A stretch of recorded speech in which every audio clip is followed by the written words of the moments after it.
Amin. Silakan duduk Bapak Ibu saudara yang diberkati Tuhan. Shalom. Lebih keras ya. Shalom. Saudara-saudaraku yang diberkati Tuhan, saya masih menyampaikan firman Tuhan, masih sama dalam cerita tadi pagi. Kalau tadi pagi saya mengangkat dari satu orang kusta, ya kan? Ada 10 orang kusta. Saya angkat dari satu orang yang menjadi perhatian Tuhan. Sore ini saya bicara dari 10 orangnya. Jadi kalau tadi pagi saudara ikut firman Tuhan, saya bicara dari posisi satu orang. Dia mengatakan bahwa dari 10 itu hanya satu yang bersyukur. Tapi sore ini saya angkat dari 10 orang ini. Mari kita lihat apa yang saya maksudkan. Firman Tuhan atau tema saya adalah Yesus peduli denganmu. Sekali lagi tema kita sore hari ini dalam cerita yang sama, Yesus peduli dengan saudara dan saya. Tidak ada orang yang lebih peduli dengan saudara kecuali Tuhan. Tidak ada orang yang lebih peduli dengan saudara kecuali Yesus. Yang setuju katakan amin. Mari kita buka firman Tuhan, saudara-saudaraku yang diberkati Tuhan. Kita buka tadi firman Tuhan di dalam Lukas pasal yang ke-17, ayat yang ke-11 dan ayat yang ke-19.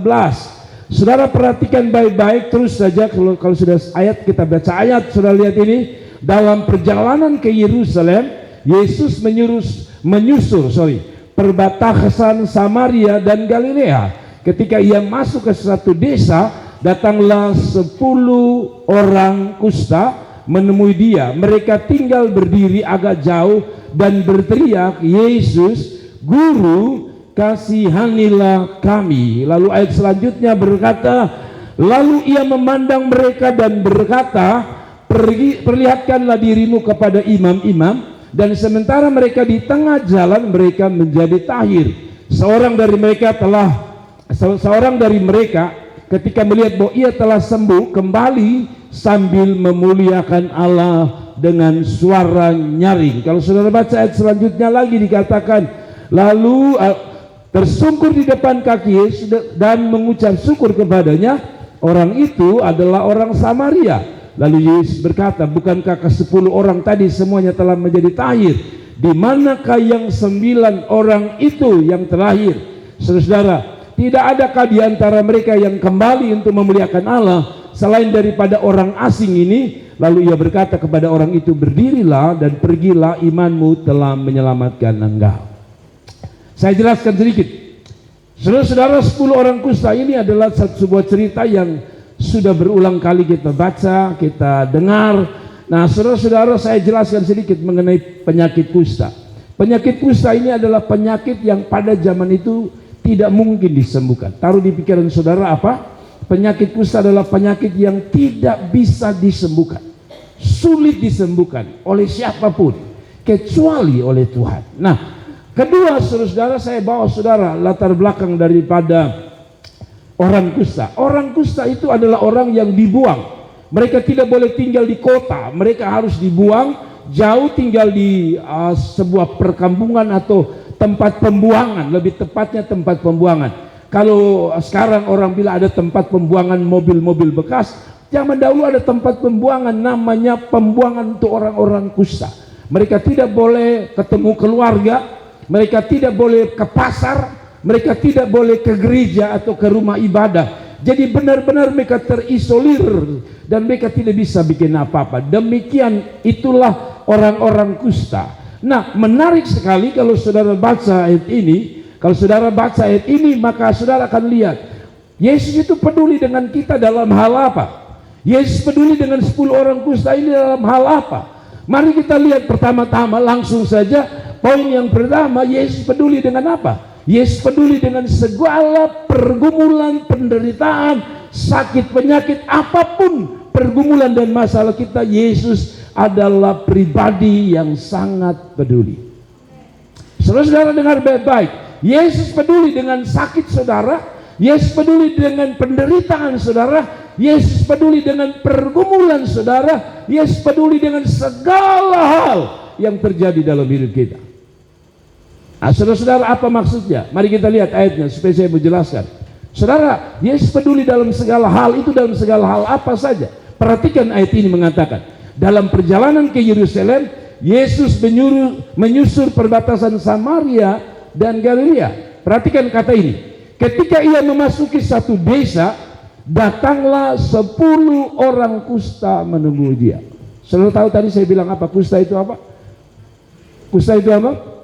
Penyakit yang tidak bisa disembuhkan. Apa artinya? Pertama, kalau kusta itu bicara tentang persoalan yang tidak bisa diselesaikan oleh manusia. Jadi pertama, Yesus peduli dengan apa?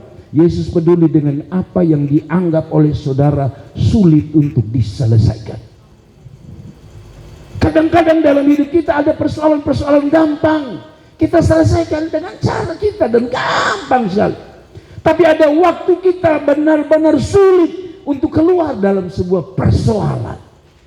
Tapi dia bilang begini, kalau kusta yang dianggap waktu itu sulit, hari ini saya tidak tahu apa yang saudara anggap paling sulit saudara atasi di dalam hidup ini. Datang pada Tuhan, dia peduli. Ketika saya merenung ini, benar, Yesus peduli. Pertama apa? Peduli dengan apa yang manusia anggap tidak mungkin, tidak bisa. Di situ yang Tuhan akan lakukan. Saudara-saudara, satu waktu Maria dan Marta, saudara daripada Lazarus, tahu bahwa saudara mereka Lazarus mati. Bukan hanya tidur, mati. Mereka tidak bisa tolong Lazarus untuk bangkitkan. Tapi lihat Yesus, bagi Marta dan bagi Maria saudara Lazarus itu tidak mungkin. Betul ya? Itu sulit. Tapi saudara tahu Tuhan bisa membangkitkan. Saya kasih tahu saudara, Yesus paling peduli dengan apa yang kita anggap paling sulit, paling sukar, atau kalau saya bilang paling berat.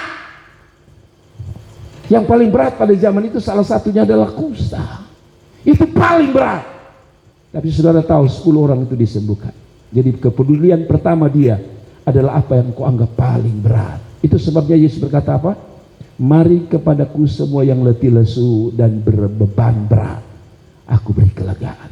Jadi apa yang paling berat, apa yang paling mustahil, apa yang paling sulit, dengar baik-baik. Saat manusia tidak bisa tolong saudara, itulah titik yang paling Yesus peduli dalam hidup saudara. Yang setuju katakan amin. Sekarang saudara, saya tanya saudara, apa yang paling sulit dalam hidupmu? Bilang Tuhan, ini loh Tuhan yang paling sulit dalam hidup saya. Ini yang paling sulit bagi saya. Serahkan itu pada Tuhan, karena dia peduli. Kasih tepuk tangan untuk Tuhan. Lalu yang kedua, mereka tinggal berdiri agak jauh. Sebenarnya kata ini tidak tepat. Tadi saya bilang, mereka tinggal di luar kota, jauh dari perkampungan, jauh dari masyarakat pada umumnya, jauh dari keramaian. Tadi saya bilang mereka tidak boleh jumpa keluarga. Mereka benar-benar terisolir, hidup menyendiri. Yang saya sering menggunakan kata kesepian. Yesus peduli dengan siapa? Yesus peduli dengan kesepian, rasa sepi di dalam hidup kita. Rasa bergumul sendiri. Rasa seperti apa yang saudara kerjakan, tidak ada yang dukung, tidak ada yang membantu. Saudara merasa Anda berdoa sendiri, kerja sendiri, usaha sendiri. Yesus peduli dengan itu. Amin. Kadang-kadang dalam hidup saya sebagai seorang pria, sekaligus sebagai seorang suami dan bapak, kadang-kadang ada waktu di mana saya merasa seperti saya sendiri. Di dalam pergumulan saya, di dalam beban saya. Mungkin seorang ibu juga gitu. Kadang-kadang kita tidak mau suami kita tahu kan. Kita tidak mau anak-anak kita tahu, kita yang gumuli sendiri. Saya kasih tahu saudara, dalam keadaan pada waktu itu tidak boleh ada yang pergi tolong mereka. Karena bagaimana mau tolong saudara? Mereka kita baru mau dekat mereka saja, mereka sudah harus teriak gini, najis. Jadi orang-orang itu akan mundur, karena mereka akan menjadi najis juga. Jadi bayangkan, sudah susah mereka bergumul sendiri. Tapi lihat, ketika orang lain menjauh dari mereka, justru Alkitab bilang Tuhan dekat dengan mereka. Bukankah Alkitab selalu bilang Tuhan dekat dengan orang yang hatinya hancur. Amin. Saat orang lain mungkin tidak mau tahu tentang pergumulan saudara, saat orang lain mungkin tahu beban saudara dan dia menjauh, no problem. Karena kita masih punya Tuhan yang peduli. Dan dia peduli dengan apa? Ya tadi, dalam kesendirianmu dia peduli. Amin. Yang ketiga dia bilang begini, dan berteriak Yesus, Guru, kasihanilah kami. Tadi saya mengatakan ini orang-orang yang tidak pantas ditolong. Jadi mereka ini sudah masyarakat yang dibuang. Tidak ada yang berbelas kasihan untuk mereka. Malah mereka tambah dibenci karena dianggap sebagai pembawa kutuk sejenis begitu. Jadi mereka tidak akan pernah ditolong. Kami lihat baik-baik. Ketika orang lain tidak bisa menolong, tidak berbelas kasihan, Tuhan punya belas kasihan. Amin. Mungkin orang lain bilang begini, ya, kalau kita saja manusia berdosa ini, kalau lihat orang susah, saudara, waktu saudara lihat orang susah, walaupun kita sendiri susah, apa yang saudara bilang di hati? Walaupun kita susah, lihat orang susah, masih susah tidak kita? Biasanya kita susah, betul ya? Kita lihat orang susah, aduh sedih ya. Padahal kita sendiri sedih, susah. Nah bayangkan manusia berdosa saja lihat orang susah, itu tergerak. Dia bilang kasihani kami. Kenapa? Karena memang mereka layak dikasihani. Tapi bukan oleh manusia, oleh Tuhan. Maksudnya begini saudara, kadang-kadang orang lain tidak bisa merasakan apa yang saudara rasakan. Tapi dia bilang, guru kasihani aku. Seolah mengatakan, guru beta sudah capek, beta tiap hari harus berteriak, najis, najis. Jadi tidak akan ada orang yang datang untuk memeluk mereka, memberi mereka topangan dan kata-kata semangat. Tapi saya kasih tahu saudara, Yesus peduli. Kalau kita bicara tentang belas kasihan Tuhan, kenapa belas kasihan? Tadi saya bilang, mereka orang yang dibuang, mereka orang yang tidak dianggap. Tapi Yesus peduli. Saya kasih ingat saudara, kalaupun ada orang yang buang saudara, tolak saudara, tidak bisa menerima kekurangan saudara, saya kasih tahu saudara, Tuhan masih peduli dan dia mau terima saudara apa adanya. Dalam keadaan kusta Tuhan mau terima mereka. Saya kasih tahu saudara, tidak ada orang yang bisa memahami kelemahanmu kecuali Tuhan.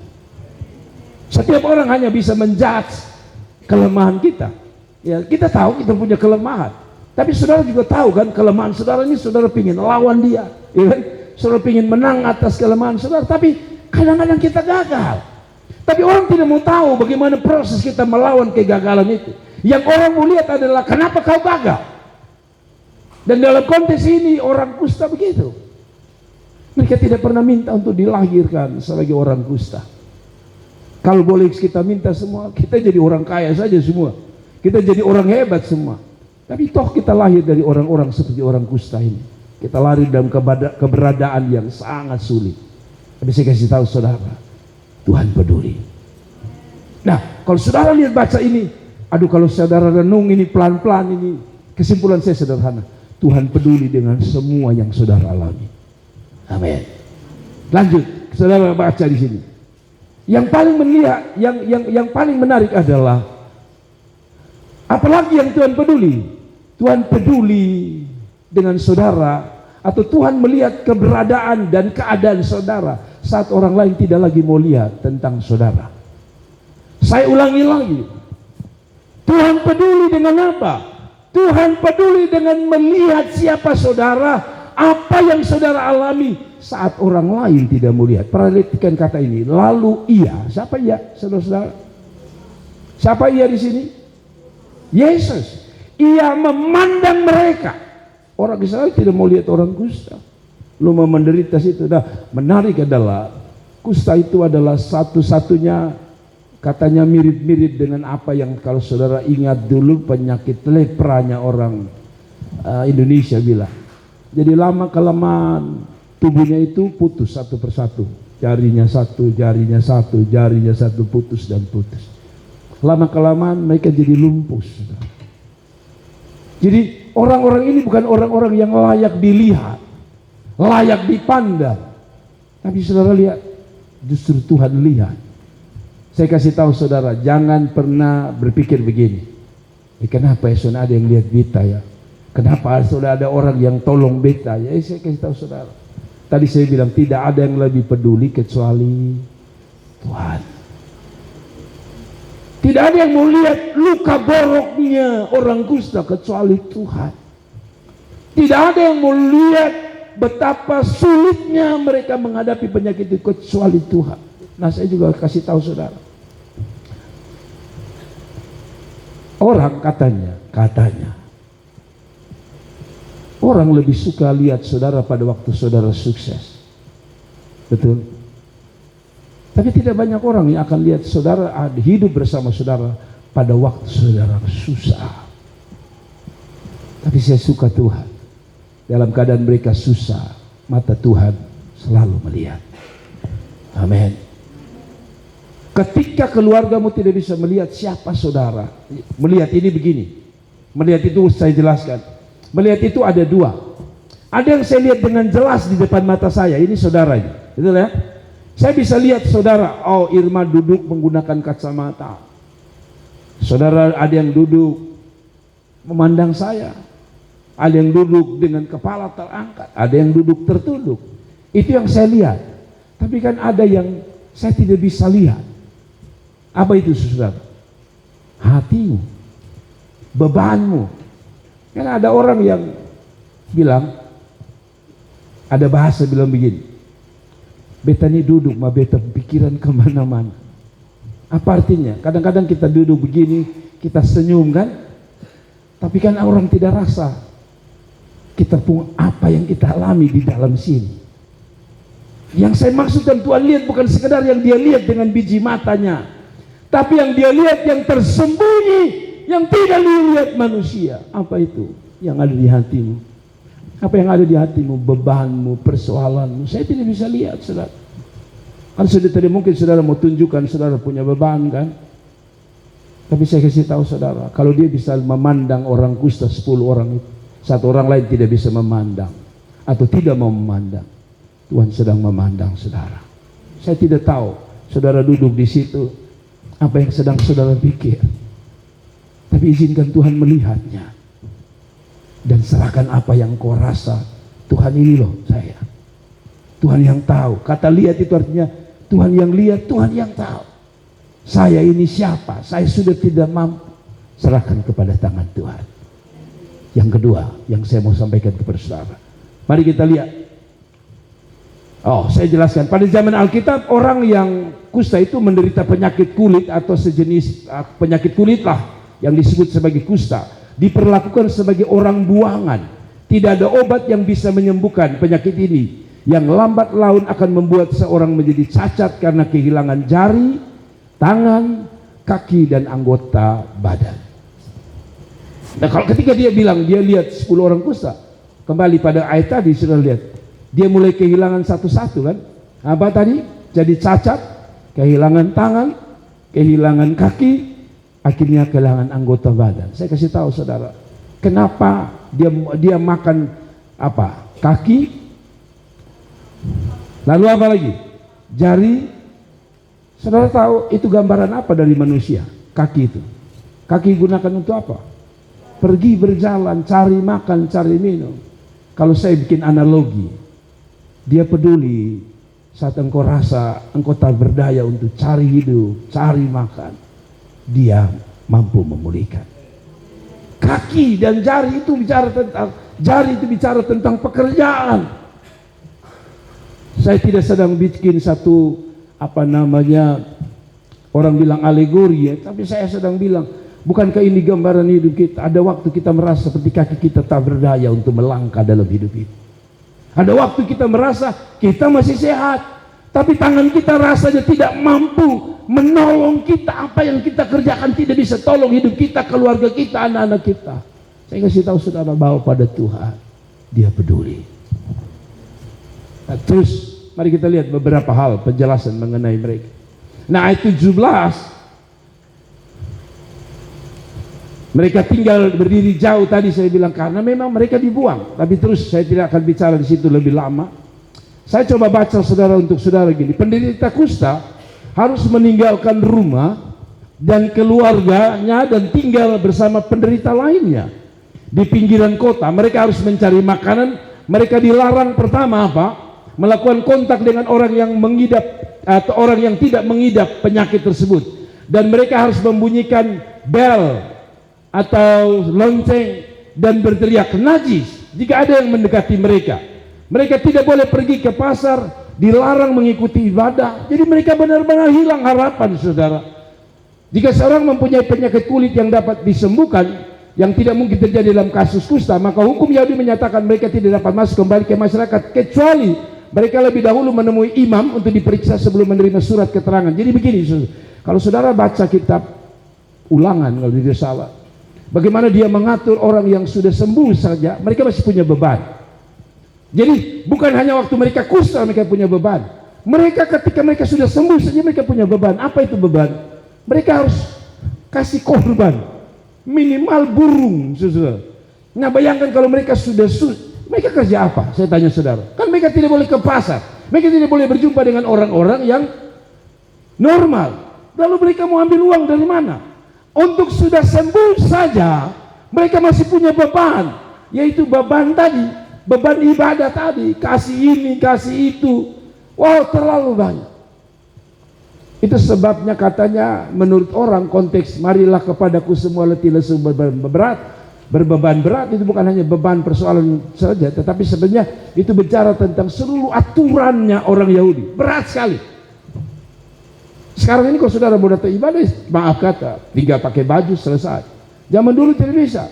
Bawa binatang, tarik binatang, jalan harus berapa kilo. Wah, terlalu banyak aturan. Tapi sekali lagi Tuhan peduli. Lanjut, kita akan lihat pada slide selanjutnya. Yang kedua, Yesus peduli dengan apa? Yesus peduli dengan harapanmu, imanmu, keyakinanmu. Jadi saudara-saudara jangan pernah putus harap. Bilang amin. Jangan pernah apa? Putus harap. Karena orang-orang yang rasanya sudah tidak ada harapan, ingat, Yesus peduli dengan saudara. Mari kita lihat ayatnya. Lalu ia memandang mereka dan berkata apa? Pergilah, perlihatkan dirimu kepada imam. Tadi kan tidak boleh kan? Betul tidak? Bagaimana mereka mau pergi ke sini? Pasti mereka akan bilang begini, kan kita belum sembuh. Dalam konteks nanti kita baca mereka sembuh di tengah jalan. Tapi sebelumnya kan tidak sembuh. Tapi saya tanya saudara, mereka protes Tuhan? Tidak. Jadi mereka jalan itu ada apa artinya? Waktu mereka Tuhan bilang jalan, pergi kasih lihat. Kalau mereka mau pergi kasih lihat, harus sudah apa? Sembuh. Sekarang waktu itu dalam waktu Tuhan perintah itu kan belum sembuh, betul ya? Tuhan bilang gini, pergi. Apa artinya? Mereka punya harapan yang besar, walaupun harapan itu mustahil. Tadi saya kasih tahu saudara, apa yang saudara anggap harapan yang paling sulit, paling mustahil, dia peduli. Jadi waktu balik itu sebenarnya kalau saya jadi mereka, ini omong benar tidak ini? Karena tadi saya bilang kusta itu sulit sembuh. Tapi mereka dengar suara Tuhan, mereka taruh harapan. Tuhan, aku taruh harapanmu pada Engkau. Dan kata Alkitab, di tengah jalan mereka sembuh. Saya kasih tahu saudara, dengar firman Tuhan, jadikan itu harapan saudara. Ingat baik-baik, waktu saudara menaruh harapanmu, Tuhan peduli dengan harapan atau pengharapan yang saudara taruh di dalam Tuhan. Hari ini belum. Mungkin waktu mereka balik pertama, langkah pertama belum terjadi, langkah kedua, tapi di hati itu mereka mengatakan, Tuhan, kami sudah capek dengan kusta. Mungkin langkah ketiga belum, tapi terus mereka berharap. Saya tidak tahu langkah keberapa mereka lihat, karena Alkitab mengatakan di tengah jalan mereka sembuh. Saya kasih tahu saudara, pengharapanmu yang engkau taruh setiap pagi di dalam doa saudara, ingat baik-baik. Pengharapan yang kau taruh setiap hari di dalam setiap doamu, kau bangun pagi, kau berdoa karena kau tahu kau punya harapan di dalam Tuhan. Taruh, karena saya tidak tahu langkah keberapa, tapi pastinya Tuhan peduli dengan harapan yang kau taruh di bawah kakinya. Ada pergumulan yang saudara pernah alami kan? Dalam waktu singkat pengharapan itu seperti Tuhan kasih. Tapi ada pengharapan yang benar-benar saudara taruh berulang-ulang. Dan kadang-kadang kita seperti orang kusta ini yang mengatakan, kan pada zaman itu kusta tidak bisa sembuh. Mungkinkah saya sembuh? Tapi saya kasih tahu saudara, tidak ada pengharapan di dalam Tuhan yang sia-sia. Saya ulangi lagi, tidak ada pengharapan yang sia-sia. hanya butuh waktu. Satu waktu pengharapan yang kau letakkan di bawah kaki Tuhan pasti terjadi. Dan orang-orang ini tidak pikir banyak. Mereka hanya bilang, oh Yesus, kami sudah dengar dia, kami taruh. Jadi saya kasih tahu saudara, kalau Tuhan belum kasih pengharapan atau Tuhan menjawab pengharapan yang saudara engkau taruh di dalam kaki Tuhan, iya, dia peduli. Dan Alkitab bilang begini, dan sementara mereka di tengah jalan, ada orang mengatakan ada polisi. Saya nonton sebuah video pendek, karena mereka polisi baru jadi komandan yang berkata lari. Lalu prajurit itu atau mahasiswa baru itu, polisi itu tidak mau lari. Lalu ditanya oleh komandan, kenapa kamu tidak lari? Dia berkata, karena hidup ini perjalanan, bukan pelarian. Saya dapat pesan di situ, bagus kan? Bukankah hidup ini betul dikatakan di tengah jalan, di tengah perjalanan? Kalau saya terjemahkan, harapan kita kadang-kadang tidak harus terjadi detik ini saat Anda berdoa dan menangis di bawah kaki Tuhan. Tapi setiap perjalanan pengharapanmu, sekali lagi saya ulangi dan pastikan, tidak ada yang sia-sia di tangan Tuhan. Tidak ada yang sia-sia di bawah kaki Tuhan. Jadi Yesus peduli dengan apa yang merupakan harapanmu, yang saya selalu gambarkan, mimpimu, cita-citamu. Anda bisa bayangkan, orang kusta ini kalau sudah lama tidak pernah rasakan sakit luar biasa, tiba-tiba sembuh. Wow, itu satu yang hebat. Saya percaya waktu dia jalan dalam keadaan jarinya sudah ada yang puntung, kakinya sudah ada yang puntung, sambil berjalan itu tidak enak. Tapi Alkitab bilang di tengah jalan, bilang di tengah jalan, di tengah jalan, satu kali lagi. Yakin bahwa hidup ini adalah perjalanan, bilang Tuhan, di tengah jalan aku akan lihat pengharapanku jadi kenyataan. Kasih tepuk tangan itu Tuhan. Dan yang terakhir saudara-saudara, saya mau tutup dengan ini. Yesus peduli dengan apa saudara? Ini yang paling penting. Yesus lebih peduli keselamatanmu daripada sekedar berkat dan mujizat. Saya ulangi lagi. Saudara tangkap ini hati Tuhan. Yesus paling peduli bukan hanya persoalan saudara, pengharapan saudara, iman yang saudara taruh pada Tuhan, tapi ini tujuan Tuhan untuk kita. Itu sebabnya kenapa kita rayakan perjamuan. Karena tujuan terakhir atau kepedulian Tuhan yang paling tinggi dari segala kepedulian Tuhan adalah apa? Keselamatan. Lebih dari mujizat, lebih daripada berkat. Sebenarnya kan 10 orang ini sudah sembuh. Lebih tepat 1 orang ini yang kembali bersyukur juga sudah sembuh.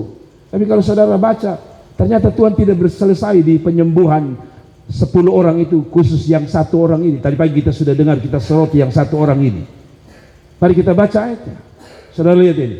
Lalu ia berkata kepada orang itu, berdirilah, pergilah, imanmu telah menyelamatkan engkau. Saudara tahu siapa dia tadi? Ini siapa orangnya? 1 orang kusta. Dari 10 orang itu ada 1 orang kusta yang tadi pagi saya sudah jelaskan. Yang Tuhan bilang, yang lain mana? Kok hanya dia? Tadi pagi kita bahas tentang bagaimana orang ini menjadi spesial di mata Tuhan. Tapi saya kasih tahu saudara, 9 itu tidak ada lagi. Karena mereka pikir, oh segala-galanya itu mujizat dan berkat. Itu sebabnya kata Alkitab, 9 tidak pulang. Tapi 1 orang ini pulang. Kenapa? Karena mungkin dia tahu hidup ini bukan sekedar apa yang kita raih di dunia ini, yaitu berkat, mujizat. Tapi hidup ini kita akan bertanggung jawabkan nanti di hadapan Tuhan. Dan yang paling penting dari hidup ini bukan saudara mujizat terjadi, tetapi yang paling penting Anda dan saya diselamatkan Tuhan. Makanya dia mau mati untuk saudara. Kalau hanya untuk mujizat, ngapain dia mati untuk saudara, betul? Kalau hanya untuk mujizat, sebelum dia mati di atas Golgota kan dia sudah tolong Bartimeus, betul? Dia sudah bangkitkan Lazarus, betul? Tapi kenapa dia harus mati? Karena ada 1 yang lebih dia peduli, jiwamu yang akan binasa. Karena itu dia bilang, pulang, imanmu telah menyelamatkan. Jadi saya kasih tahu saudara, Yang paling peduli dengan keselamatan saudara adalah Tuhan. Saya kalau lihat keluarga saya yang belum serahkan diri kepada Tuhan, masih ugal-ugalan, masih jauh dari Tuhan, hati saya sedih. Apalagi kalau mereka mati belum mengenal Tuhan, hati saya sedih. Kenapa? Karena bagi saya mujizat penting. Tapi yang paling penting mereka harus pastikan sebelum mereka mati setelah diselamatkan Tuhan. Jadi saya kasih tahu saudara, dapat berkat penting, dapat mujizat penting, dapat kerja baik, jadi orang hebat baik. Tapi kalau engkau sendiri binasa, bikin apa? Yesus pernah bilang apa? Apa gunanya engkau punya seluruh isi dunia kalau jiwamu binasa? Dia sedang bilang, apa gunanya kamu diberkati? Satu kali saudara pernah ingat Yesus bilang apa? Kalau matamu menyesatkan apa? Cungkil, betul ya? Daripada gara-gara matamu kamu binasa, betul ya? Betul ya? Ini kalau saya terjemahkan gini, buat apa Tuhan sembuhkan matamu, tapi matamu justru yang membawa engkau ke neraka? Jangan, buat apa kamu mengalami mujizat bisa lihat, tapi matamu itu yang justru bawa kamu binasa? Itu sebenarnya Tuhan suka dengan mujizat untuk dia lakukan dalam hidup saudara. Dia suka memberkati saudara, tapi kasih tahu saudara, yang paling penting Yesus peduli adalah jiwa kita. Dia tidak mau kita dibinasakan di neraka api yang kekal. Sekarang saudara ngerti ya? Saya bersyukur bahwa pagi hari ini Tuhan buka Alkitab, firman Tuhan luar biasa. Jadi saya kasih tahu saudara, yang terpenting dalam hidup ini bukan berapa gaji saudara, bukan berapa banyak saudara lihat orang lumpuh berjalan, tapi pastikan hatimu telah engkau beri kepada Tuhan untuk diselamatkan Tuhan. Amin. Amin.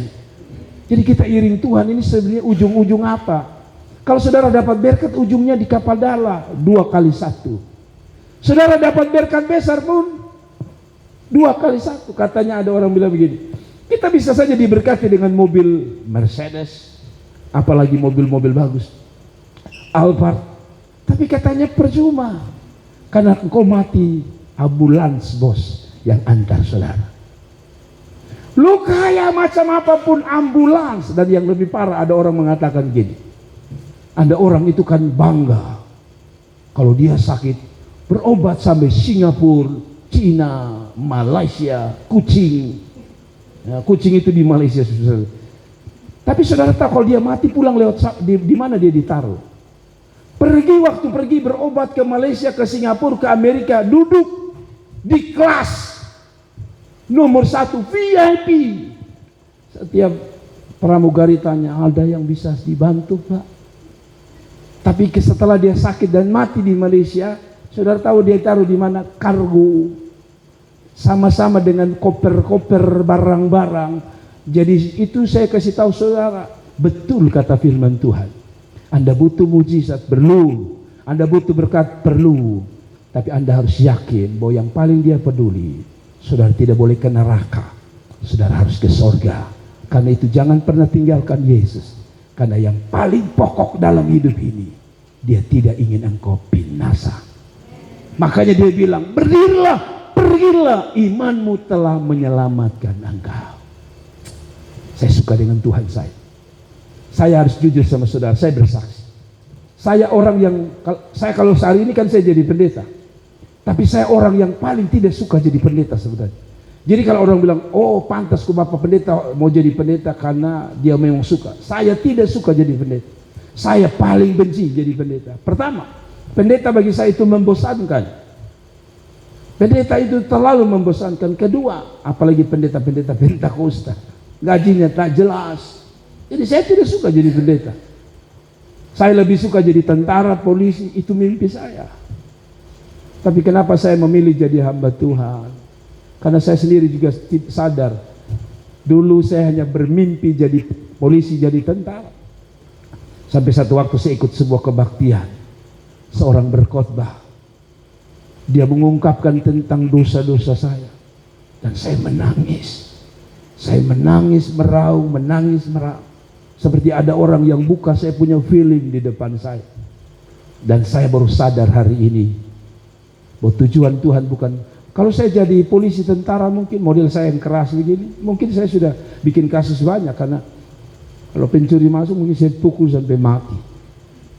Ya, tapi Tuhan tidak izinkan. Supaya sekarang Tuhan tahu kalau jadi tentara ini saya tambah tidak jelas. Ya, jadi pendeta saja saya masih bergumul banyak hal. Apalagi kalau saya jadi polisi, jadi tentara, saya bikin susah banyak orang. Karena itu sekali lagi ketika saya renung tahun 91, ternyata ini maksudnya Tuhan. Tuhan bukan, apa Tuhan tidak sanggup kasih saya jadi tentara? Bisa. Apa Tuhan tidak sanggup saya jadi polisi? Terlalu bisa. Tapi Tuhan mau ajar saya satu hal, keselamatan. Tuhan memberkati saudara. Ingat, berdoa untuk berkat penting. Berdoa untuk masa depan anak-anak saudara penting. Tapi yang paling penting bagi kita orang tua, berdoa supaya anak-anak kita diselamatkan Tuhan. Berdoa untuk suami diberkati penting, supaya kita juga bisa makan minum. Tapi berdoa supaya suami kita diselamatkan itu jauh lebih penting. Berdoa untuk mama kita supaya mama kita sehat itu penting. Tetapi berdoa untuk mama kita diselamatkan itu jauh lebih penting. Amin. Saya kasih tahu saudara, nanti saudara sudah umur-umur kayak kami ini baru mulai lebih jelas sadar. Dulu masih muda kita mau bikin apa saya senang-senang. Sekarang mau dekat kematian baru mulai sadar. Semakin sadar menurut saya bahwa hidup ini bukan apa yang kita kejar, tapi hidup ini bicara tentang satu kata, keselamatan. Coba saudara tanya orang-orang tua yang sudah tidak bisa jalan, apa yang mereka rindukan? Satu, surga rumah Bapa. Mereka tidak ada pikir lagi. Kalau coba bayangkan, mereka sudah tua tidak bisa jalan, masa dia harus bermimpi jadi pembalap?